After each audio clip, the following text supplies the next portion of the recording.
Doctor గారు, నా పరిస్థితి వింతగా ఉంటుంది. నాకు నెల మధ్యలోనూ మెన్సెస్ సమయంలోనూ సెక్స్ ఎక్కువ అనిపిస్తుంది. ఆ రోజుల్లోనే సెక్స్ అనుభవిస్తాను. మా వారు మెన్సెస్ సమయంలో సెక్స్ చేయడానికి భయపడతారు, కానీ ఎంతగానో అప్పుడు కావాలనిపిస్తుంది. మెన్సెస్లో ఉండగా సెక్స్ చేస్తే నష్టమా? కొంతమంది స్త్రీలకి అన్నం విడుదల టైంలో హార్మోన్స్ ఎక్కువగా ఉండి ఆ టైంలో సెక్స్ కోరికలు ఎక్కువ అవుతాయి. స్టిమ్యులేట్ చేస్తుంది. ఈస్ట్రోజన్, ప్రొజెస్టరాన్ హార్మోన్ రెండు ఎక్కువ శాతంలో ఉండి ఆ రోజుల్లో అన్నం విడుదల రోజుల్లో మంచి స్టిమ్యులేషన్ వస్తుంది. సెక్స్ కావాలని తహతగా ఉంటుంది.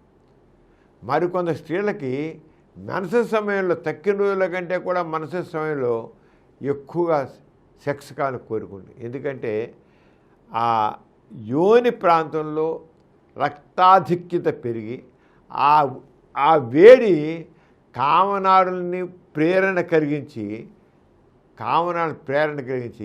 వాళ్ళలో ఒక రకమైన కామోత్తేజాన్ని కలిగిస్తాయి, కామోద్రేకాన్ని కలిగిస్తాయి. ఇప్పుడు ఈ విషయంలో అండవిడుదల సమయంలో హార్మోన్ ఎక్కువ బట్టి సెక్స్ ప్రేరణ ఎక్కువ ఉంటుంది, సెక్స్ కావాలనిపిస్తుంది. మెన్సెస్ సమయంలో కూడా మరి సెక్స్ కావాలనిపిస్తుంది. కానీ వాళ్ళ ఆయన మెన్సెస్ సమయంలో సెక్స్లో పాల్గొనడానికి జంకుతున్నాడు, కానీ సెక్స్లో పాల్గొంటే ఆయనకి ఏదో అయిపోతుంది, మెన్సెస్ సమయంలో సెక్స్లో పాల్గొనకూడదు, పాల్గొంటే నష్టం కలుగుతుంది అనుకుంటున్నాడు అని. ఏమీ లేదు. స్త్రీ సెక్స్కి సమాయత్తం అయితే, ఇంట్రెస్ట్ చూస్తే మగవాడు ఎటువంటి జంకు లేకుండా మెన్సెస్ సమయంలో కూడా సెక్స్లో పాల్గొనవచ్చు.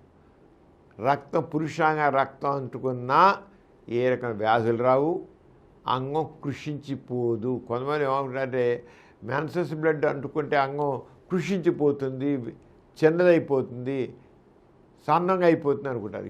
ఏమీ అవ్వదు. మెన్సెస్ బ్లడ్ అనుకుంటే అయిపోయాక శుభ్రంగా కడిగేసుకోండి, అయిపోయింది అంతే.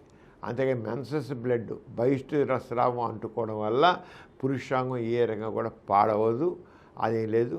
అదే ఈ భార్యకి నెల మధ్యలో ఒక కోరిక ఎక్కువ ఉంటుంది, మెన్సెస్ సమయంలో కోరిక ఉంటుంది. ఆ కోరికని తన భర్త తేలిగ్గా తీర్చవచ్చు. లేనిపోయిన అనుమానాలు, భయాలు, అపోహలు అవసరం లేదు. మెన్సెస్ సమయంలో కూడా నిర్భయంగా సెక్స్లో పాల్గొనవచ్చు.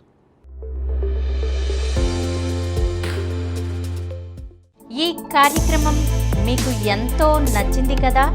ఇటువంటి మరిన్ని వీడియోల కోసం అనతి కాలంలోనే 20 కోట్లకు పైగా వ్యూస్ సాధించిన సమరం ఛానల్ సమర్పించు డాక్టర్ సమరం ఛానల్కు సబ్స్క్రైబ్ చేయండి, లైక్ చేయండి, మీ ఫ్రెండ్స్కి షేర్ చేయండి. అలాగే ప్రక్కనున్న గంట సింబల్ని ప్రెస్ చేయడం మర్చిపోకండి.